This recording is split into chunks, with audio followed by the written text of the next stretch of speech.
Okay, so that's Miss Morrison. She's your client, correct? Correct. Okay. I have another person connecting on an iPhone. Can you unmute or turn on your camera? On.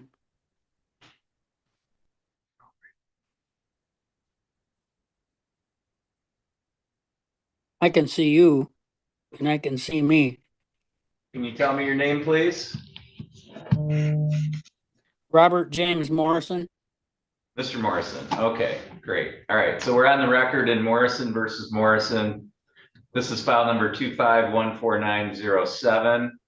Both parties are connected by Zoom video, and we have Miss Anderson here on behalf of Miss Morrison. This is a divorce case that's set for a. Can you hand me that? Yes, you can. Morrison one? Chrissy was just here. Yeah, she just.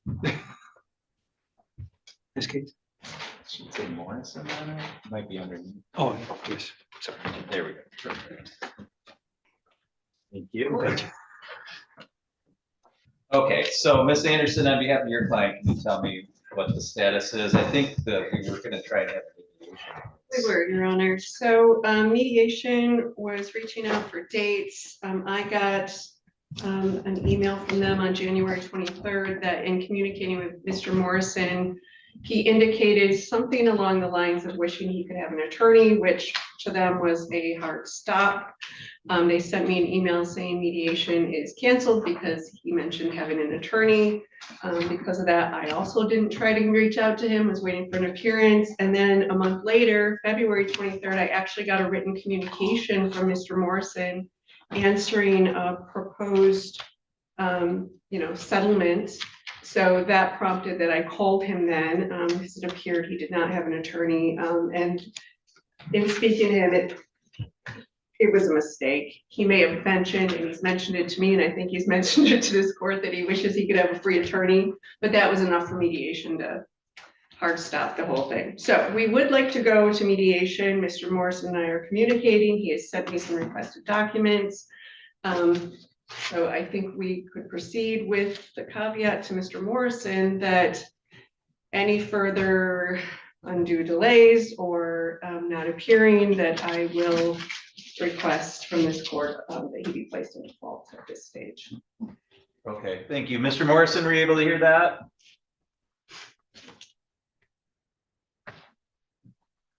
All right, I think you must have turned off your microphone or something. I can't hear you now. I could hear you before.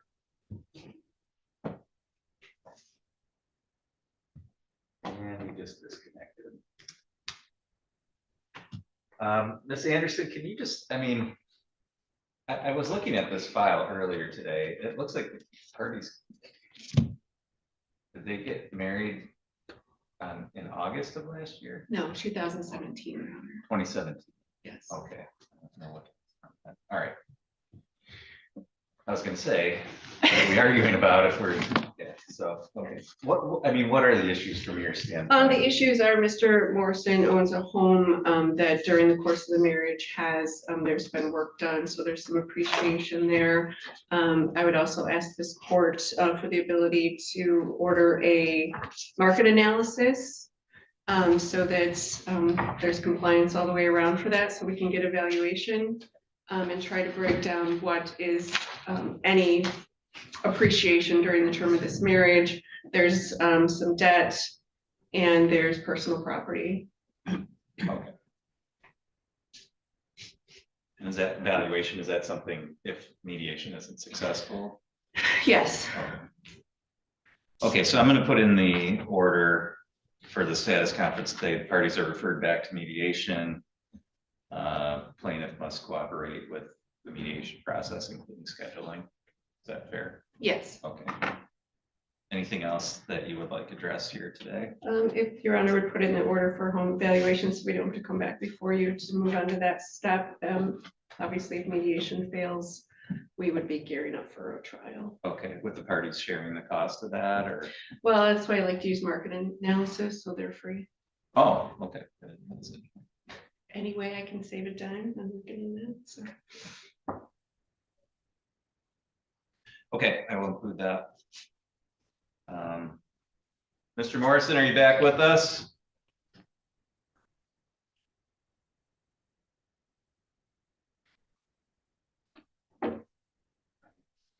So I'll send this our reporter out to both sides, so Mr. Morrison will get that, and we'll go forward from there. Thank you. I did make him aware of what I'd be asking the court for during our last phone conversation, so. Mr. Morrison, I don't know if you can hear me. I haven't been able to hear you again, but the court's going to order that both of you go back to that mediation process, and that both sides are going to be ordered to cooperate with the mediation service in terms of scheduling a hearing and to move forward with that. And you'll get something in writing that reflects that. Just so the record's clear, Mr. Morrison's been in and out of the meeting. I may schedule our next hearing in person, facilitate navigating the technology. So That's very. okay, thank you. Ms. Morrison, you're free to disconnect.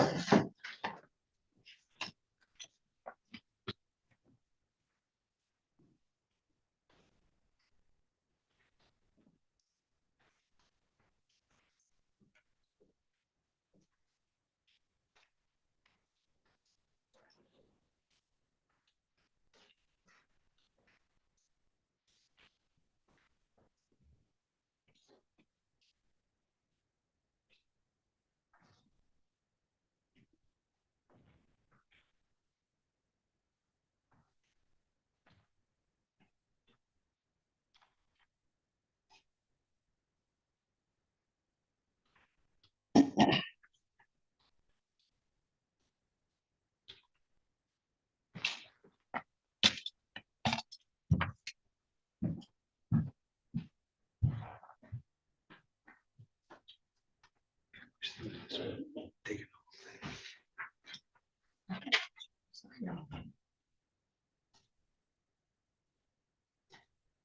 This one was. Yeah.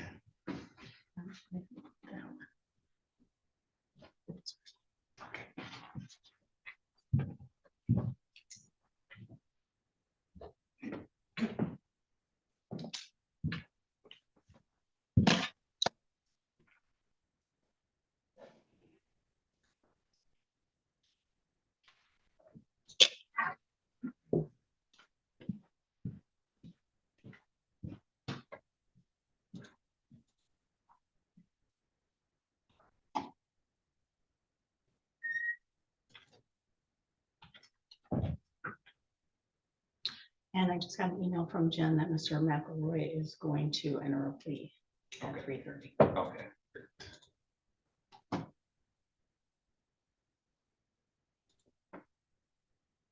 Okay, can I see the bird?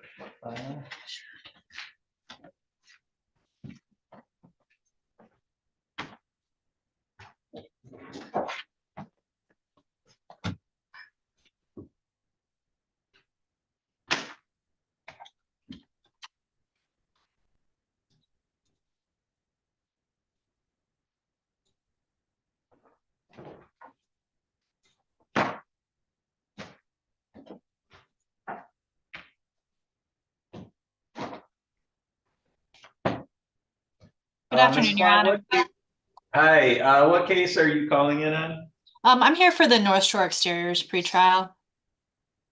Okay, gotcha. I'm just gonna put you back in the waiting room for a bit then, thanks. Absolutely, I'm early. Thank you. Okay.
Sir, can you tell me your name, please? Robert John Burke. Mr. Burke, okay. And Miss Burke, if you can unmute yourself, please.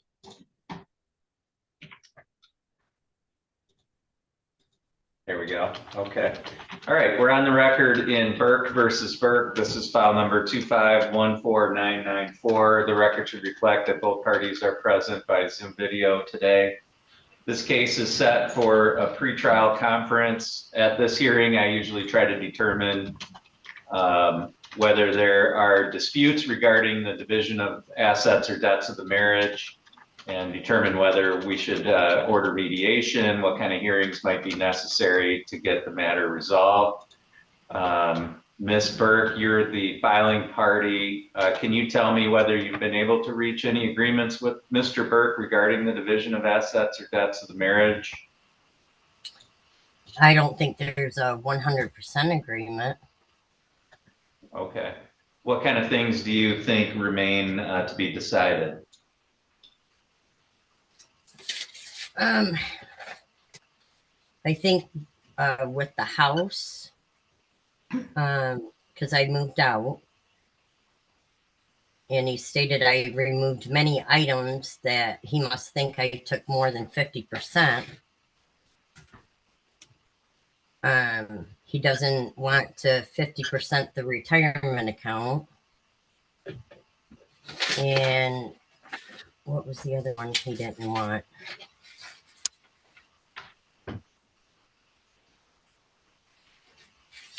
So I'm not sure exactly. Yeah, okay. Are you, Ms. Burke, are you going to be asking for any kind of alimony or spousal support? No. Okay. All right, Mr. Burke, I would direct that same question to you. Well, I don't have a problem with the 50% division. I mean, she's removed furniture and stuff from the house, which is fine, but the remainder of what's there, now she wants to split that 50-50, and the other stuff does have a value to it. So that's not the thing that bothers me the most. The thing that bothers me the most is that, all right, so we've agreed that we're going to sell this house. That's fine. The house does need some repair. She feels because she's moved out that she shouldn't have to help in the cost of the repair, although she makes money off of it when the house sells. I don't find that fair. Okay. Our retirements are a little lopsided. Mine's more than hers, but she also quit her job. So in turn, it stopped putting money into her account. So that's my biggest hangups. Other than that, I mean, I'm fine. All right. So it sounds like there are a few things that maybe parties need to try to negotiate over. So typically what I do in this circumstance is I have the parties participate in a mediation process. That's where the two of you meet with a neutral third party who's been trained in mediation to try and help each of you reach agreements. Nobody is required to agree to anything. No one's going to force you to agree to anything, but that person tries to facilitate an agreement between you on those kind of issues that you both outlined here today, where there may be disagreements. And that's a process that's done by Zoom like we're doing here today. So I'm going to refer this to that mediation service. They will be in touch with each of you, and they'll find a date and time that works for both of your schedules. And then I'll set this for another hearing after that mediation. If you've been able to reach agreements, that's great. Then we can use that hearing for a date to finalize the divorce. If you haven't been able to reach an agreement, then we'll identify those areas where there's not an agreement, and I can set it for a hearing where I will decide how things are divided up. So that's how we'll go forward. Ms. Burke, do you have any questions about that? No, but he makes it seem like I took a lot of things from the house, and I didn't. I didn't even take furniture. I took 1 bedroom outfit. There's still 3 bedroom outfits there. I mean, All right, that's fine. I mean, I'm not making any decisions today, and so I don't know who's right or who's wrong in that circumstance, but that's something that we certainly can get hammered out later. Mr. Burke, do you have any questions about that process as we go forward? I don't believe so. Okay. So I'm gonna, the court will send out a notice of hearing for the next date that you need to be in court by Zoom, like we're doing today. I will let the mediation service know. They will reach out to each of you to set that up. And it's just important that you both cooperate with them in terms of finding a date and time that works best, and that you cooperate in the mediation process, and that you come to it in the spirit of trying to reach an agreement together.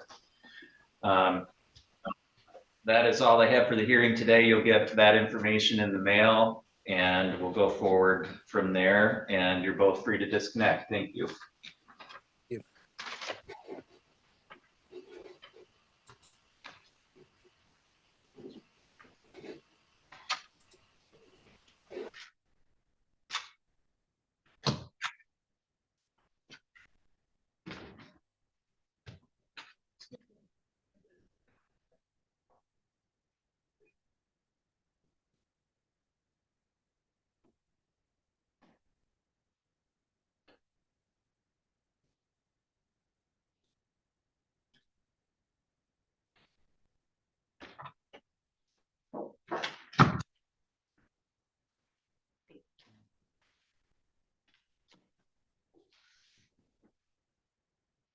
A couple of orders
Oh, sure.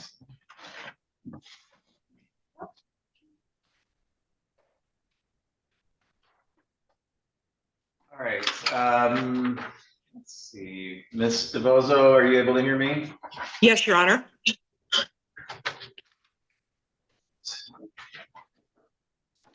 I did have this file set for a status conference today. You've been in touch with Mr. Germerty on this file?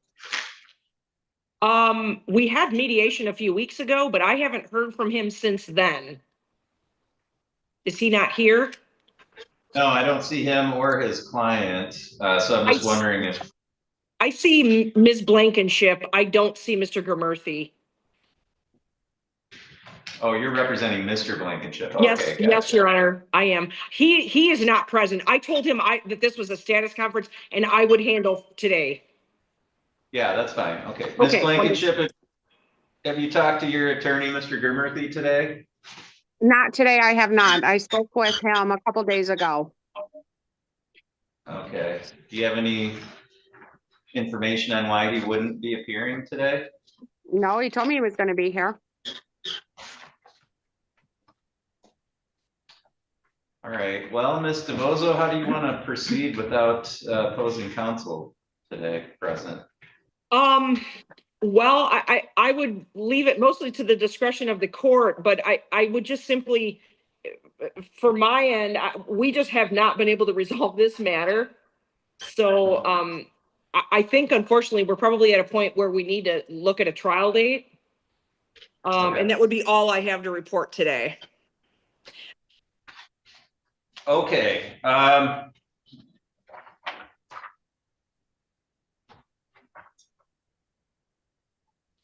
We're 5 minutes past the time now, so. All right, I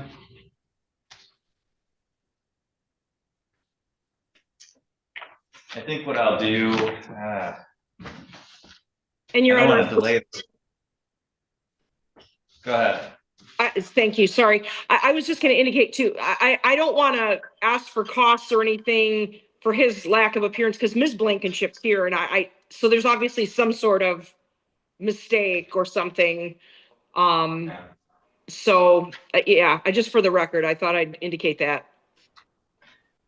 All right, yeah, I don't want to delay this further by, just setting it for another status conference and then just to set it for a trial date. So, Ms. Blankenship, I understand that, your lawyer isn't here today. If you talk to your lawyer and he wants to object to anything that we're doing today, I certainly will give you a chance to do that. Okay. But I think what I'm going to do is just get this on the court's calendar for a hearing so that we can get your case resolved.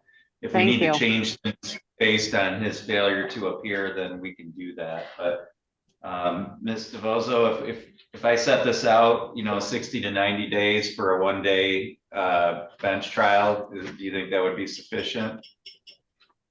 I think that's probably sufficient, probably closer to the 60-day mark. I hate to say, just because I know for my schedule, at the end of the month, I'm going to be out of town for a week. So, and then beyond 60 days, we're into summer. And I also know Mr. Germerthy's schedule is usually pretty difficult. So if it's possible for the court staff to reach out before actually finalizing a date, I think that's our most productive. But if that's not the practice of the court and that's not what the court wants to do, that's fine. Okay, I see Mr. Germerthy just joined in here, so great. 1 second.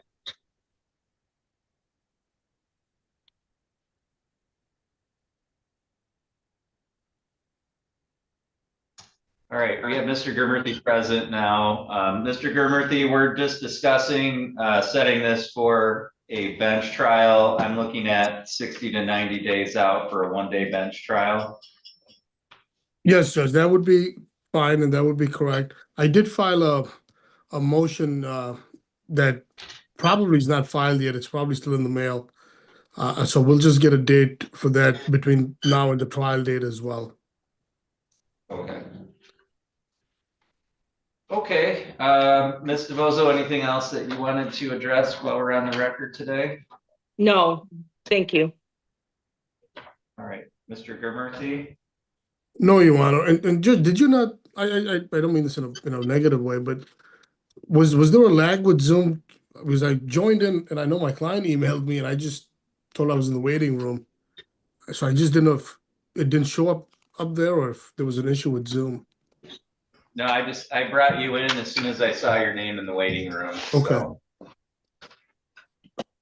No So I don't problem. know what happened, but yeah, I did not see your name in the waiting room until right when I brought you in, so it did not show up at 2:00.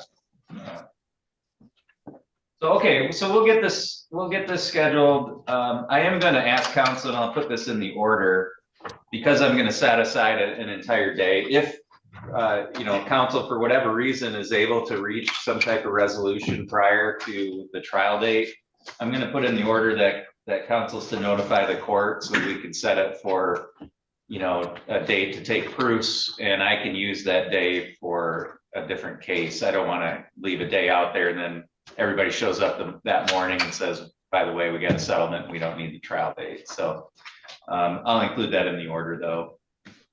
And that'll go out to the parties. And that's all for today. Thank you. Everybody's free to disconnect. Sounds All good. right, thank you, Judge. Have a good day.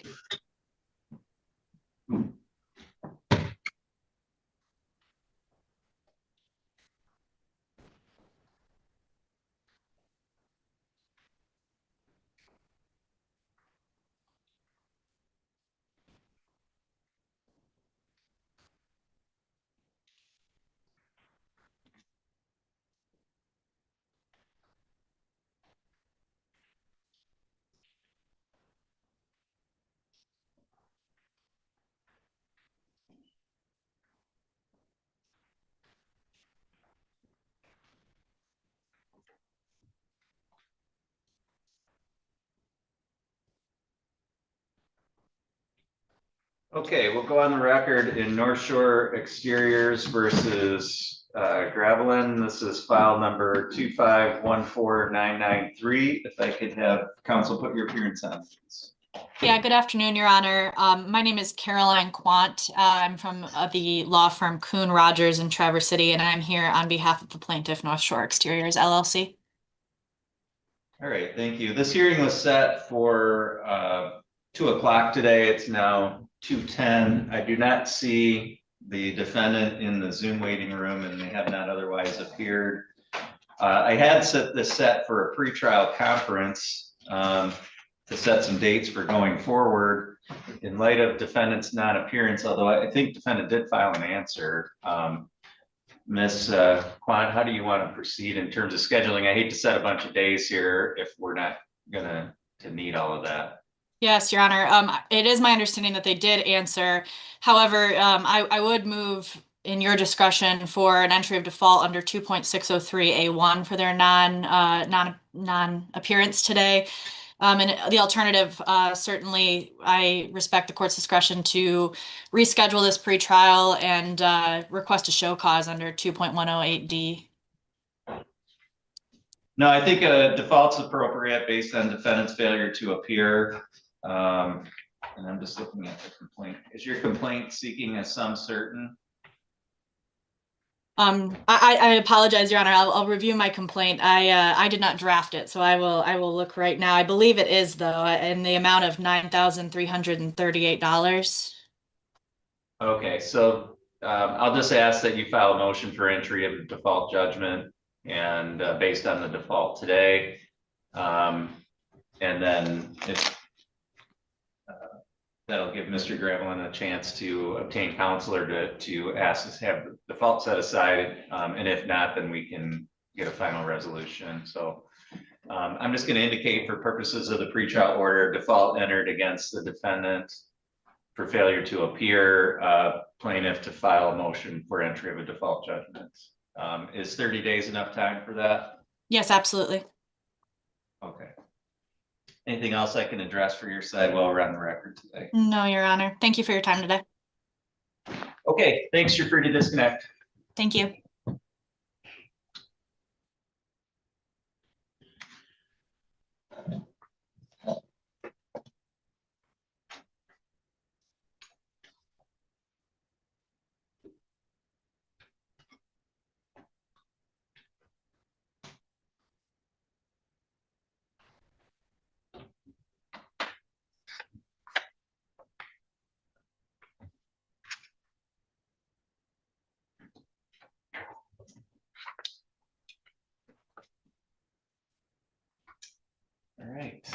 And Judge Anderson.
days. So if it came in while I was gone, I'll have to get with Devin, Okay. make sure I can I find it. think it was before that, but I Okay, could be that could wrong. well be.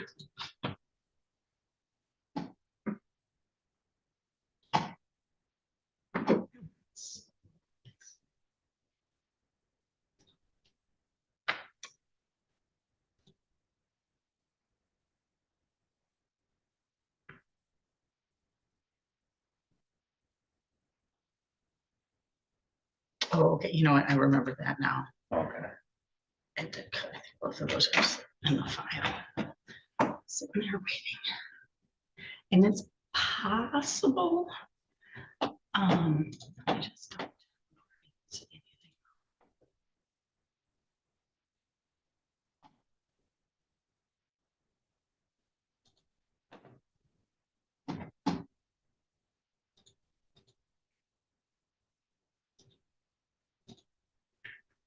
All right, Mr. While the other attorney is signing in here, here we go.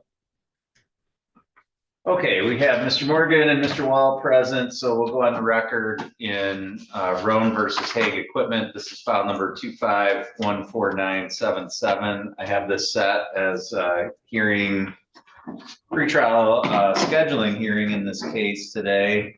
Mr. Wall, you're attorney for plaintiff. That is correct.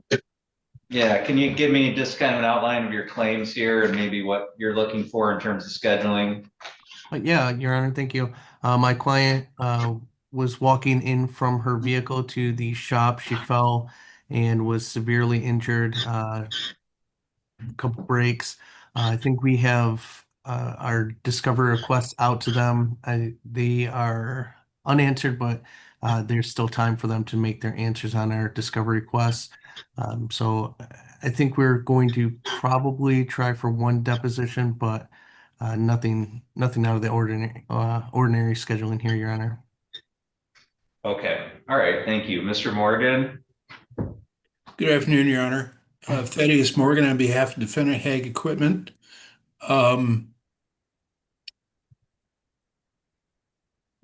I think 120 days of discovery would be appropriate. It'll give us time to get us the medicals and take a dep or two. And there are a couple issues I need to finalize. The first one primarily is where the incident happened was leased premises as opposed to being owned by Hague. So we need to deal with that at some point. Other than that, I mean, it's a slip and fall. So Okay, yeah, so in terms of that, if your client isn't the owner of the property, or, I mean, are you gonna bring in the owners or what? When you say we have to deal with it, I'm just curious what you mean by that. it would probably be a C10. Excuse me. I just got done with another Zoom. Losing my voice. It would probably be a C10 motion Okay, gotcha. at some point. Just because we didn't have possession or control. But I'm still awaiting a copy of the lease to make sure, but that's what my client tells me. Okay, This was a all right. cannabis facility. Okay. All right. So Mr. Wall, I don't know if that raises an issue for you, if you're gonna want to file I don't know if you're aware of that, or if you're gonna need to amend your complaint to add another party here. I've reviewed the lease. I will go over it again, but it's my understanding that they're in it's their responsibility to manage the property with their lease, but I will review it again. And if there is a need for us to amend, we will do that promptly, Your Honor. I still think 120 days is sufficient. All right, so let's go with 120 days for the discovery period. Mr. Wall, I will allow 30 days to amend pleadings to add any parties. Thank you, Your Honor. And then I guess what I'd like to do, rather than have the parties do a mediation with this potentially dispositive issue out there, I'd like to set the close of discovery as a dispositive motion cutoff. And then let's deal with this issue. If your clients are still on the hook, Mr. Morgan, then we can do mediation after that. I just hate for them to participate in mediation if they've got this legal argument out there for no liability. You know, I don't want to Right. waste everybody's. Right, So, I concur. Yeah, okay. Mr. Wall, do you have any objection to that? None, Your Honor. Okay. And so let's do that. I will set the dispositive motion cutoff for 120 days. And then I'll also set it for a status conference at that time. So if for some reason there aren't any motions filed, that gives us the next date, and then we can discuss mediation and further scheduling beyond that. Mr. Wall, any other dates that I can address for your side today? Nothing, Your Honor. Thank you. Mr. Morgan? No, I presume the court's going to put in witness list exchange dates, plaintiff and then defendant. Typically, you know, I haven't been doing preliminary witness and exhibit lists for a few years since the change in the discovery rules. I find that parties are exchanging that kind of preliminary examination or preliminary lists. And so I deal with witness and exhibit lists if it looks like we're going to go to trial, and then I start setting deadlines for those kind of things. Yeah. I do have plaintiff's initial disclosures, and I'm working on mine. So I concur that maybe that's not necessary. Okay. Okay. Then I will put this into an order. I will get this out to the parties and we'll go from there. Thank you. You're both free to disconnect at this time. Thank you, Your you, Honor. sir.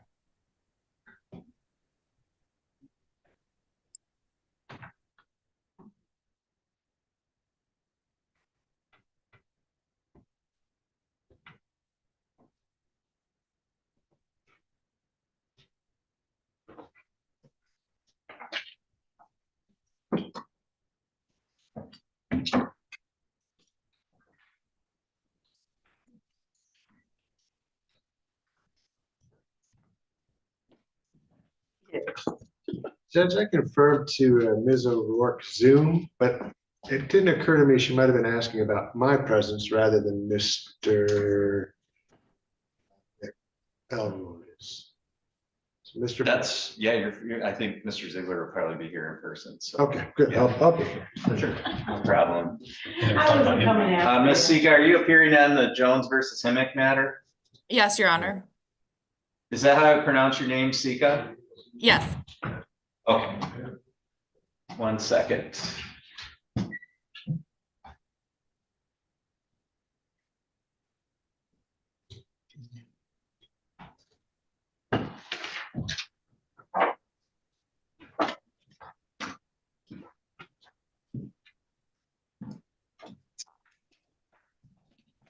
Okay, we have Ms. Himmick present, so we'll go on the record now. This is Jones versus Himmick. This is file number 2514951. We have Ms. Sika here present on behalf of Mr. Jones. Ms. Himmick is appearing on her own behalf. Ms. Himmick, can you unmute real quick? Yes. You don't have counsel, is that correct? You're appearing on your own? That is correct, Your Honor. Okay, so we're on the record here today for a hearing. The plaintiff, Mr. Jones, has filed a motion for summary disposition, or at least partial summary disposition regarding this partition action. I did have a chance to review that motion in brief, Ms. Sika. So I guess, I mean, is there anything that you wanted to say? I have a couple of questions for Ms. Himmick, but is there anything you want to state by way of argument here today, Ms. Sika, before I do that?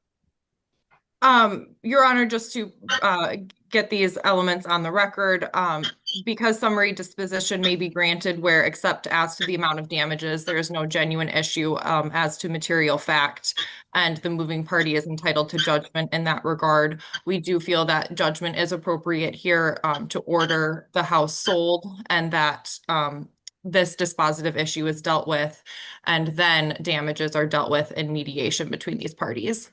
Thank you. All right, so Ms. Himick, couple questions for you. Are you disputing whether or not you own this property together with Mr. Jones as tenants in, that you have equal ownership of this? I am not, Your Honor. Okay. All right, and one of the things that the court has to determine is whether the property could be physically divided. In other words, that you get half of the actual property and Mr. Jones would get half of it, or whether it should be sold and you divide the proceeds. And the plaintiff is asking the court to sell it and have the proceeds divided between the two of you. You have an objection to that part of it?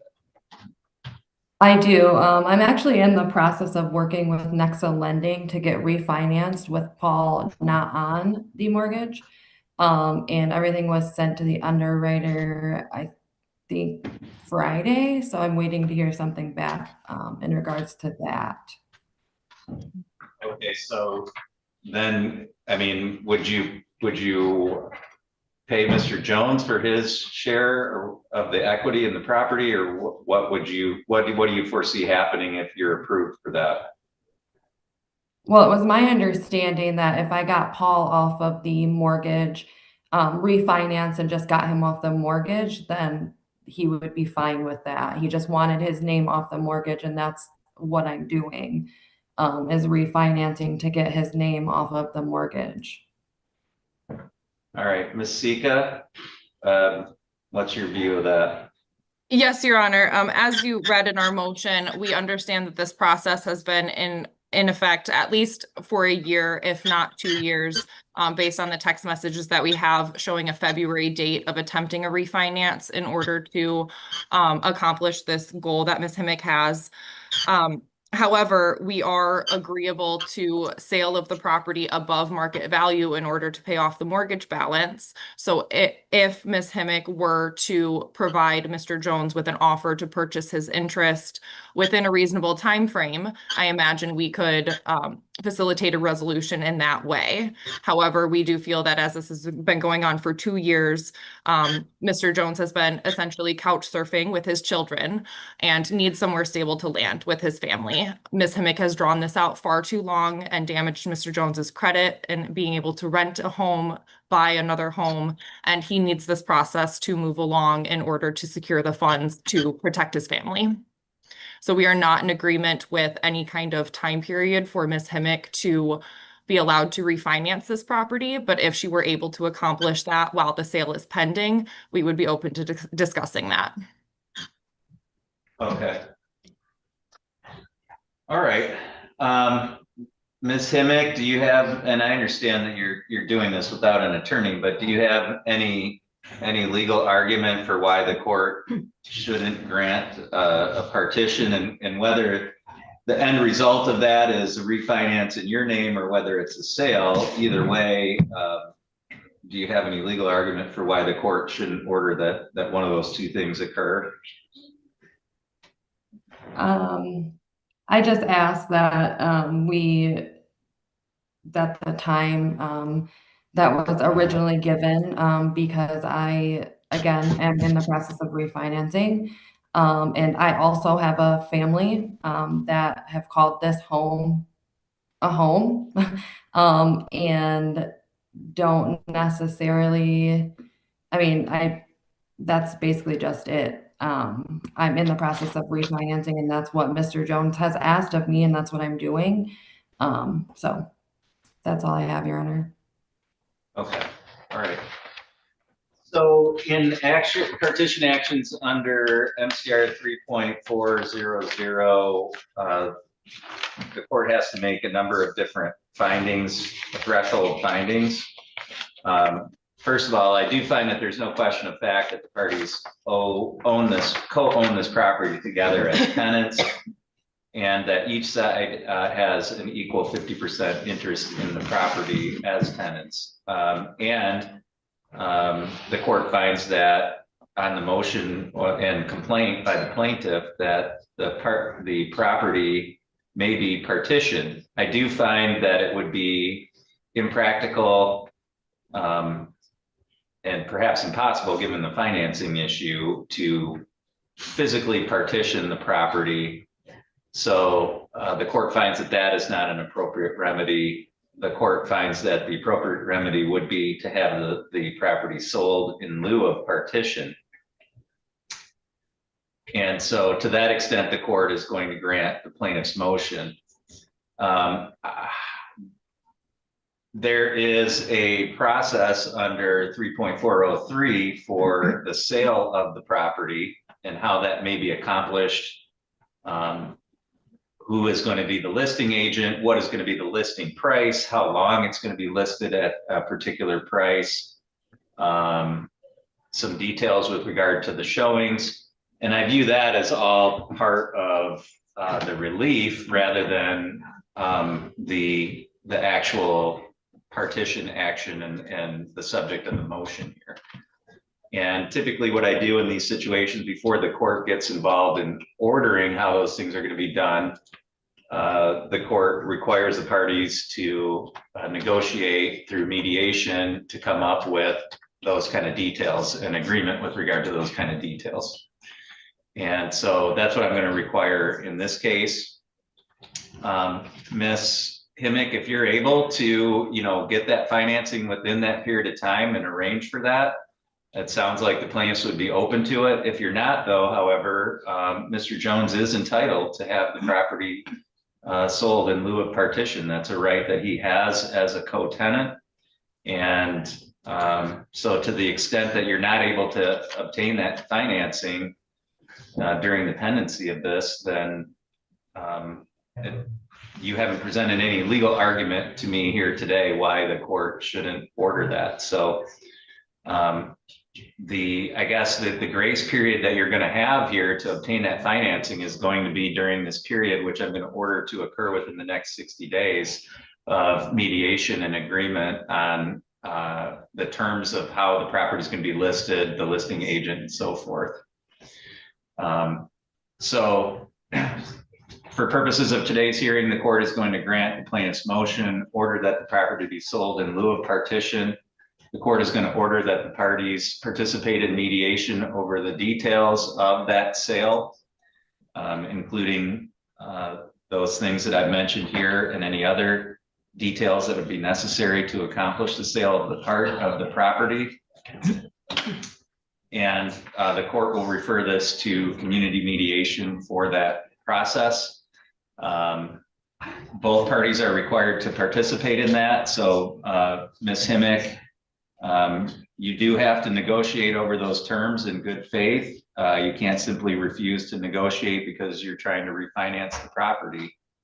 And if I do get a report from the mediation service saying that there wasn't participation, then at that point, the court would be in a position to order the sale to occur on the terms that are requested by the plaintiff. However, I expect the parties will negotiate in good faith to reach an agreement on those terms. If there is good faith negotiation and there's not an agreement that's reached, then Ms. Sika, the court's going to set this for another status conference at that point. Then the court would schedule it for a hearing to determine those terms. So that's how we'll proceed. Ms. Sika, do you have any questions on behalf of your client? Your Honor, I would just like to note, as I apologize, I didn't mention this prior, Attorney Gillespie is also here. I just didn't want there to be any questions about anyone else in the room.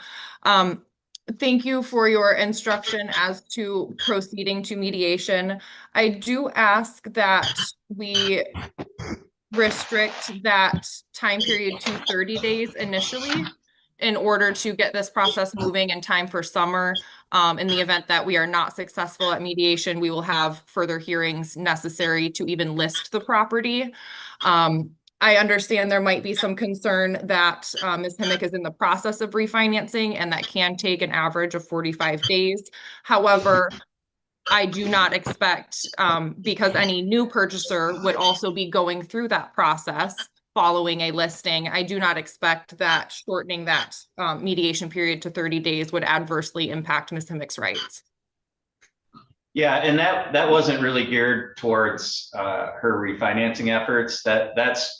I'm setting that time frame with a knowledge of mediation, the mediation service, and when they can get it scheduled.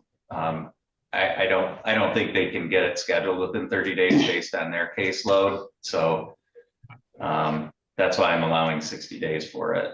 So, Okay, thank you, Your Honor. I appreciate it. yeah, if I give the mediation service a 30-day time limit and they can't get it scheduled, we're going to come back here and it's going to take more of your time. Whereas if I set it for a 60-day and they can get it in, it'll move faster that way. Your Honor, would it be possible to request that it be within 30 days and then an alternate allowance of 60 days if possible? However, if you do not agree, I understand your decision.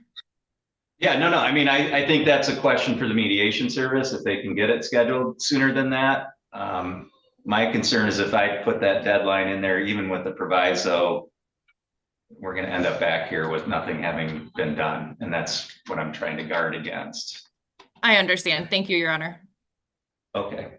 All right. So then, Ms. Sika, as a moving party, I'll just request that you prepare an order that reflects the ruling of the court today and submit that under the 7-day rule.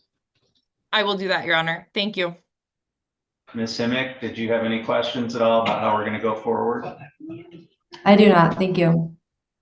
Okay. All right. Thank you. That's all for this hearing today, and all parties are free to disconnect. Thank you, Your Honor.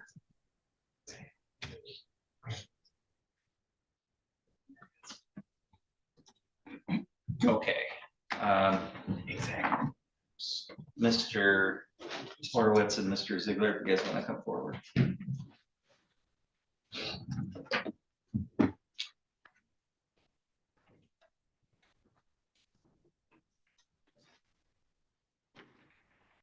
All right, Mr. McElroy, are you able to hear me okay?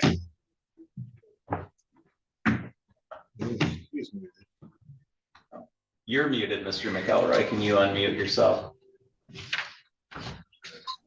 Yep. Can you hear me now?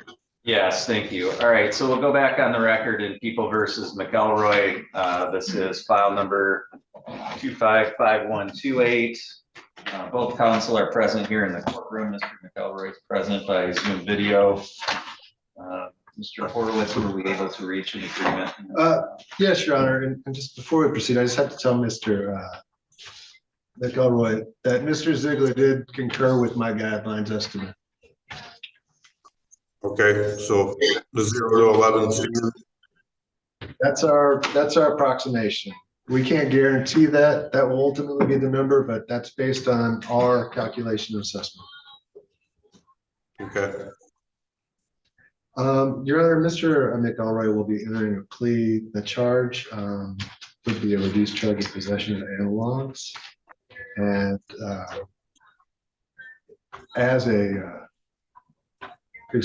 and that the habitual enhancements will be dismissed.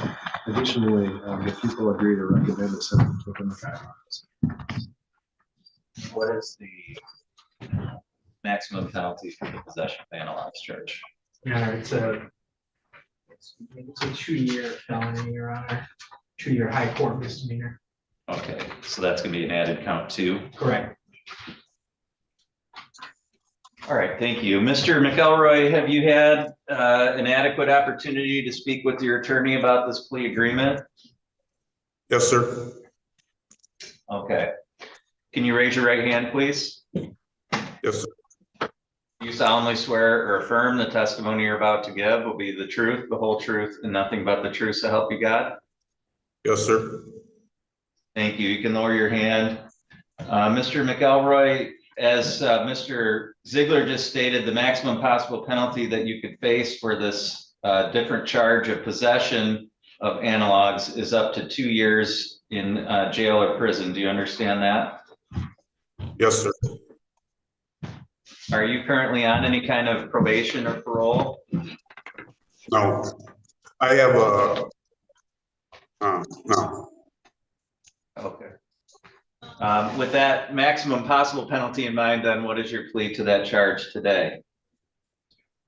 Guilty. Right now, you have the right to have a trial. You have the right to be tried by a jury. You have the right to be presumed innocent until proven guilty.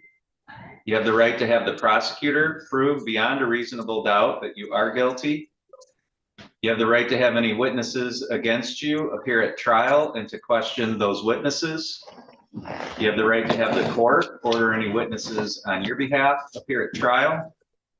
You have the right to remain silent during a trial and to not have that silence used against you, and the right to testify at a trial yourself if you wanted. Do you understand all those rights? Yes, sir. And you understand that you're giving up and waiving all of those rights by pleading guilty? Yes, sir. Has anybody threatened you with anything to get you to plead guilty? No. Has anyone promised you anything other than what we've said here on the record today? No. Is it your own free choice to enter this plea? Yes. Are you pleading guilty because you are actually guilty of this charge? Yes. The information I have indicates that this happened back on September 22nd of 2025. Is that the correct time frame? It actually happened on August 6th. Okay, of 2025? Yes, sir. At that time, were you present here in Kalkaska County? Yes, I was. I was at Freedom Park in Rapid City. All right, and did you have possession of some heroin or fentanyl at that time? Yeah, I had a burnt residue in my pocket. Okay. Did you have any legal right to possess any amount of that substance at that time? No. All right, Mr. Ziegler, are the people satisfied with the factual basis? We are, Your Honor, and Mr. McElroy is correct about the date. I was going to amend that before trial if we had gotten to that point. Okay. Mr. Horowitz, are you satisfied with the factual basis? I am, Your Honor. Thank you. Counsel, are either of you aware of any threats, promises, or inducements other than what's been placed on the record? No, Your Honor. No, Your Honor, I would just state that I did calculate and Mr. Ziegler confirmed to an extent that I estimated Mr. McElroy's guidelines at 0 to 11 as on the high end. And I only state that it's not a promise by any means, but just for the record, that could be considered an inducement, I guess. Okay. And counsel, are both of you satisfied that the court has complied with statute and court rule in the taking of this plea? Yes, Your Honor. Yes, Your Honor. Mr. McElroy, the court finds that your plea is knowing, voluntary, and accurate. The court is satisfied that there is a factual basis to support a finding that you are guilty of this charge. The court will accept your guilty plea. We'll set this matter for a sentencing hearing. You'll be notified of the date and time of that hearing. Prior to that, someone from probation will be in touch with you to prepare a pre-sentence report. You'll have an opportunity to go through that with your attorney prior to the sentencing hearing. Mr. Horowitz, is there anything else that we need to address for the record here today? Not really. I'll take it up with the pre-sentence report author. There may be some complications in accounting for Mr. McElroy's time because of other cases that were going on around. Okay. Mr. Ziegler, anything further from your side? No, Your Honor. Mr. McElroy, do you have any questions about how we're going to proceed with your case? I don't believe so. Like my sentencing's probably about 30 days out, and the only other thing that, that's probably not even a possibility, but I had mentioned the bond situation being $20,000, if there was any way that could be dropped down, but I'm probably going to get jail time anyway, so it might not matter. But I mean, the bond's completely unreasonable at 20 grand. I figured, you know, if I want to try to get some things straight before I get sentenced. Okay. At this point, based on the plea today, the court is not inclined to grant a modification of bond. So we'll go forward to the sentencing hearing. And you're correct, it will be in about 30 days. Okay, thank you. Okay. All right, that's all for this hearing today, and the court is going to disconnect at this time. Just for the record, the court will adjourn the trial date currently set for March 11th in light of the plea today. Thank you.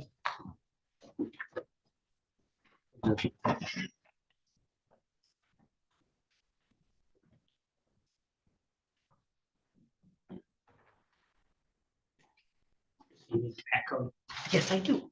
Hold on one sec. Okay, go ahead. 333.7403 as in boy dash A as in Adam. Okay, thank you. Thank you.